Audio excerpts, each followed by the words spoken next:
Welcome to Somali Nexus, your gateway to the untold stories, forgotten legacies, and vibrant heritage of the Somali people. Today, we invite you to travel back in time with us to the heart of southern Somalia, along the lush banks of the Shabelle River, where a powerful Islamic state once thrived, a place of trade, learning, diplomacy, and defiance. This is the story of the Geledi Sultanate. Often eclipsed in mainstream African history, the Geledi Sultanate was more than just a kingdom. It was a sophisticated, homegrown power that blended Islamic scholarship with strategic governance and tribal diplomacy with military might. Founded in the 18th century by the visionary Sultan Ibrahim Adair and later brought to its golden age under the legendary Sultan Yusuf Mohamud, the Geledi Sultanate rose from the Rahanwain agro-pastoralist roots to become a dynamic political and cultural force. Its capital, Afgoye, became a bustling hub of trade, intellect, and innovation, drawing merchants from Zanzibar, scholars from Arabia, and ideas that would shape generations. But like many African powers of its time, the Sultanate would face internal fractures, colonial pressure, and ultimately a heroic but tragic stand against European conquest under the leadership of Sultan Ahmed Yusuf. In this episode, we'll explore not just the history, but the spirit of the Geledi Sultanate, a legacy of Somali resilience, unity, and vision that still echoes today. So, stay tuned. Grab a cup of shah, settle in, and let Somali Nexus take you on a journey through time to rediscover the power, pride, and poetry of a forgotten empire.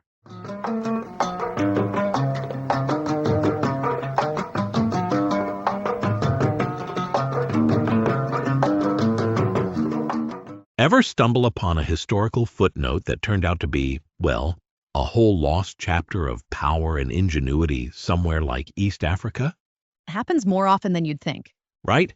Well, today in this deep dive, we're doing exactly that. We're heading back to the 18th and 19th centuries, present-day southern Somalia, to uncover the story of the Geledi Sultanate, a really influential Islamic state whose history, well, it often gets overshadowed. It really does. And our mission essentially is to dig into the sources we have historical overview, specific records, and, pull out the key aspects of this remarkable state. Sounds good. So let's unpack this. Where exactly geographically are we talking about? Okay, so picture the Horn of Africa. Specifically, we're looking at that fertile region nestled right between the Jubba and Shabelle rivers in southern Somalia today. And this area was home to the Rahanwain clan family. These were communities whose lives were really tied to both farming and raising livestock. Agro-pastoralists, basically. Right? Agro-pastoralists. Makes sense for that region. Exactly. And within this Rahanwain network, one particular clan, the Galedi, they managed to rise to prominence. How did they manage that? Well, a couple things. Their strategic location was definitely key, but they also developed this really strong way of organizing themselves socially, politically. Okay, and what's fascinating here is that their rise happened just as the previous major power, the Ajuran Sultanate, was declining. This was in the early 18th century. Ah, so a power vacuum situation. Precisely. The decline created this opening, and the Geledi, being strategically placed and, like I said, well organized, they were perfectly poised to step right into it. A classic story of power shifts. And that's where Ibrahim Adair comes in. The sources seem to really emphasize his role. Absolutely. Pivotal figure Ibrahim Adair. The accounts describe him as having this incredible charisma, real leadership ability, and he used that to consolidate power. How so? Well, he was apparently a skilled diplomat, but also a strong military leader. And crucially, he was a respected Islamic scholar. That gave him religious legitimacy. So the whole package, really. Diplomacy, military, religion. Exactly. And that combination was key. It allowed him to unite various clans under his rule. He became the first sultan, and importantly, he established a system where the sultanate would pass down through his family dynastic succession, right? Which provided, much-needed stability for the new state. Okay, so moving from a looser collection of clans to a stable sultanate with clear leadership, that's a pretty big step. Where did they set up their capital, their center of power? The heart of the Sultanate became Afgoye, and they chose this location very strategically, right on the banks of the Shabelle River. Why there specifically? Well, its position was brilliant for a couple of reasons. Firstly, it was in a really productive agricultural area, so, guaranteed food supply. Always important. Always. But just as importantly, it was positioned to become a vital hub for trade. A capital that could feed itself and handle commerce. Sounds like a smart setup. Yeah. So, what did Afgoye actually look like? What was this flourishing center like economically, culturally? Well, it seems Afgoye quickly became a real melting pot. Lots of people, lots of ideas flowing through. Okay. Economically, it was remarkably diverse. You had this thriving agricultural sector, growing sorghum, millet, even bananas, and they were quite sophisticated. Developed irrigation systems to boost harvests. But it wasn't just farming. Afgoye's markets were apparently bustling goods like ivory, gold, livestock, frankincense. Wow. Yeah, and they were trading these goods through extensive networks stretching across Arabia, Persia, and down the Swahili coast. That's serious reach. It really was. And this economic engine, it wasn't just about making money. It gave the Sultanate resources, diplomatic leverage with neighbors. It made them a key player regionally. Right. And you mentioned culture. Yeah, and don't forget the local artisans. They were producing pottery, textiles, intricate wood carvings. You can imagine a really vibrant, dynamic atmosphere in the city. It definitely paints a vivid picture. A prosperous, well-connected state. Now, the sources really highlight one ruler in particular, Sultan Yusuf Mohamud. What made his reign so significant? Sultan Yusuf Mohamud. He ruled in the mid-19th century, and yeah, he's widely considered to have presided over the zenith, the real golden age of the Geledi Sultan. The Golden Age? Why? What did he do? He seems to have been an exceptional leader in many ways. A highly skilled diplomat, great at forging alliances, navigating the complex politics of the time. Okay. And also a formidable military commander. He expanded the Sultanate's territory and, crucially, he managed to effectively resist encroachment from others. First the Omani and later European powers. Starting to sniff around. Resisting European powers in the mid-19th century. That's no small feat, as you said. Absolutely not. It tells you something about their strength and organization. So, be beyond just military might. What kind of strategies did Sultan Yusuf use? How did he hold on to power and even expand during such a, volatile period? Well, what's really interesting here is his sort of nuanced approach to statecraft. Yes, he definitely engaged in military campaigns. There were notable defenses against the Bimel clan, for instance. But he also seemed to deeply understand the power of what we might call tribal diplomacy. What did that involve? Things like strategic marriages, but maybe used differently than we sometimes think. The sources suggest Yusuf used these unions to really integrate diverse clan structures into the Geledi identity, creating a deeper sense of shared purpose, not just allegiance. Interesting. More than just politics. Yeah, exactly. He also granted land to key figures to foster loyalty and apparently even incorporated shared religious ceremonies to, strengthen unity among the different groups within the Sultanate. It wasn't just conquest. It was actively building a cohesive state. A ruler who clearly got that lasting power needs more than just battlefield wins. And it sounds like he focused on building things up internally, too. Precisely. Sultan Yusuf implemented some significant administrative reforms. He set up judicial councils based on Sharia law. Islamic law. Right. Which helped create a consistent justice system. He also standardized taxation, making the revenue stream more efficient, and invested in crucial infrastructure. Things like roads, caravanserai. Things that help trade and communication. Exactly. Facilitating all that activity we talked about. But perhaps most significantly, he was a huge supporter of Islamic scholarship. Oh, really? How so? He actively supported poets, scholars, clerics, and this led to Afgoye becoming this major intellectual center. You had manuscript production, madrasas, religious schools popping up, public lectures. It was apparently quite the hub of learning. Wow. That intellectual growth, that's a hallmark of his reign then? A real hallmark of his success. Definitely. It really paints a picture of a sophisticated, well-organized state excelling in multiple areas. But, as we always find, no kingdom is immune to challenges. What internal difficulties did the Galedi Sultan face? Right. Like any political entity, it wasn't all smooth sailing. There are definitely instances of factionalism among the ruling elite, rivalries over succession, who gets to be the next sultan, Classic court politics, pretty much. and the presence of armed mercenary bands could sometimes, pose a threat to stability. Plus, external competition in trade always adds economic pressure. However, the historical accounts really emphasize the Sultanate's remarkable ability to maintain stability despite these issues. And that seems to come back to that foundation of religious unity, the centralized governance, and that pragmatic leadership we've been discussing. So they managed those internal frictions relatively well for a long time. Now, looking beyond just politics and economics, how did the Geledi Sultanate shape the cultural identity of southern Somalia for the people living there? This is a really crucial aspect. The Sultan acted as the central point, like a crucible, bringing together all these different groups, various Somali subclans, Arab merchants who'd been trading there for ages, African pastoralists from surrounding areas, Islam, little clans, A real mix. a real mix.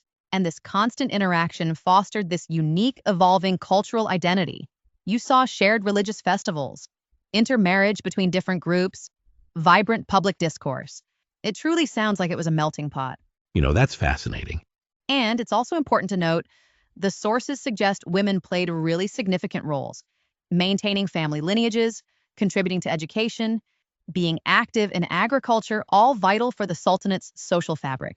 So, a fascinating example of a state becoming a center for cultural exchange, forging a shared identity. But as the 19th century wore on, the whole landscape in Africa was changing dramatically, wasn't it? European influence was really ramping up. Oh, absolutely. The latter half of the 19th century was a massive turning point for the whole continent. European colonial ambitions were intensifying rapidly. The scramble for Africa. Exactly, and the Geledi Sultanate, even though it was inland, couldn't escape it. Especially after the Berlin Conference in 1884-85, sort of formalized the carve-up.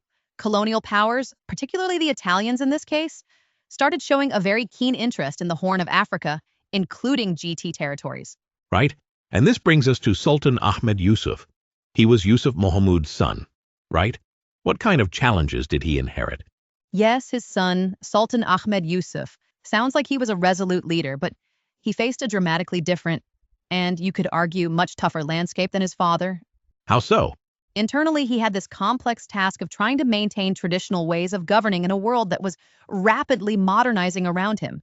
And externally, he was confronted with increasingly aggressive pressure, diplomatic at first, then military, from the Italians, who were dead set on establishing a colony in southern Somalia. That classic tension, tradition versus modernization, all into the shadow of colonialism. How did Ahmed Yusuf handle the Italians, their attempts to gain control? Well, initially, the Italians came with offers what they called protectorate agreements. We'll help with trade, offer military protection, that kind of thing. The standard colonial playbook, pretty much. But Ahmed Yusuf, apparently deeply committed to preserving the independence they'd fought for in their Islamic identity, he steadfastly rejected these offers. He and his advisors, they saw through it. They understood these agreements would just lead to a gradual loss of sovereignty, undermine their whole way of life, their ability to govern themselves. A principle stands for autonomy, but unfortunately, as history often shows, principles can be overwhelmed by, superior firepower. Sadly, that's exactly what happened here. In 1908, things came to a head. A decisive confrontation between Sultan Ahmed Yusuf's forces and the Italian colonial army. Why? Despite, by all accounts, valiant and determined resistance against the invasion, the Sultanate's forces were ultimately defeated. And tragically, Ahmad Yusuf himself was killed in the fighting. And that marked the end of the Geledi Sultanate as an independent state. Its territories were forcibly incorporated into what became Italian Somaliland.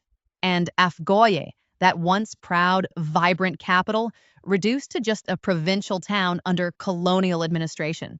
A really tragic end to such a powerful and culturally rich state. Yeah, but even in defeat, legacies often endure, don't they?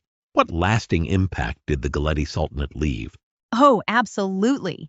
Despite its fall, the Geledi Sultanate left this indelible mark on southern Somalia. Its institutions, its cultural achievements, and maybe most powerfully, its determined resistance to colonization all resonated deeply in the collective memory. How so? While the Sultanate's emphasis on Islamic scholarship, those sophisticated interclan diplomacy practices they developed, they laid important groundwork that later influenced Somali political thought and governance. Even in later periods, some governance practices, like using consultative councils or customary arbitration, apparently persisted right through the colonial and post-colonial eras. So, bits of their system survived in a way. And it sounds like the memory of the rulers themselves wasn't completely erased either. Not at all. Figures like Sultan Yusuf Mohammud, the Golden Age ruler, and Sultan Ahmed Yusuf, who led that final resistance, they became important figures, almost heroes in Somali oral tradition, in poetry, in the broader historical consciousness. Still talked about today. Very much so. Their stories are still recounted as powerful examples of resilience, the importance of unity, cultural pride. Poets have commemorated them. Elders recall their leadership. This living memory has been absolutely crucial in preserving a strong sense of identity connected to that period. It's really remarkable how oral tradition keeps history alive like that. And it's good to hear there's renewed interest among scholars today. Yes, there's a growing and really important movement among Somali historians and scholars both in Somalia and in the diaspora to re-examine and, bring this history to light. Why now, particularly? Well, it reflects this broader desire, quite understandably, to reclaim indigenous narratives, to highlight the region's rich political heritage, especially when so much of the narrative has often focused on conflict or external influences. There are real efforts now in museums, universities, cultural projects to document artifacts, collect oral histories, analyze archives related to the Sultanate. That's so vital, making sure these stories are not just remembered, but understood. And it seems the Geledi Sultanate holds a particularly strong meaning for many Somalis today. Oh, absolutely. For many Somalis, especially those tracing ancestries to those inter-riverine regions, it's more than just history. It's a fundamental source of identity, cultural heritage, a powerful symbol of pride. Right? But its legacy, I think, extends even further. It offers valuable insights into indigenous African statecraft, a compelling example of resistance to 19th century colonization, and a historical model that emphasized education and cultural integration. All things with continued relevance, not just in Somalia, but in the wider African and Islamic worlds too. So the story of the Geledi isn't just local history. It has these much broader implications for how we understand the African continent and its global interactions precisely. It really stands as this powerful, often overlooked testament to the ability of African societies to build sophisticated, resilient states. It embodies these enduring themes of innovation, resistance, that fundamental quest for sovereignty and self-determination. A truly compelling story of a forgotten power that absolutely deserves this deep dive, deserves to be brought back into the light. It highlights a complex civilization thriving and resisting during immense global change. Indeed. And remembering the Geledi Sultanate story, it's more than just, an academic exercise. It feels like an important act of historical justice. It offers valuable insights into a rich past, and honestly, it can serve as a source of inspiration and understanding for today and tomorrow. Definitely. On that note, let's leave our listeners with a thought. As you reflect on the Geledi Sultanate, consider just how many other forgotten powers might be out there, hidden in the historical record, holding keys to understanding the full spectrum of human history, maybe challenging the narratives we usually hear. What insights, what lessons could we gain by actively seeking out these less told stories from around the world? We certainly encourage you to delve deeper into the Geledi Sultanate story and continue exploring these remarkable forgotten powers. And that brings us to the end of today's journey into the rise of the Geledi Sultanate, a story of power, purpose, and pride right from the heart of southern Somalia. Here at Somali Nexus, we're all about reconnecting with our roots and reimagining the future by honoring the past. If this episode inspired you, taught you something new, or just made you proud, do us a favor, share it with a friend, and let's keep these stories alive. And don't forget to follow Somali Nexus on your favorite podcast platform and drop us a review. It helps us reach more people and bring more Somali history to light. Until next time, stay curious, stay grounded, and stay proud. Peace, love, and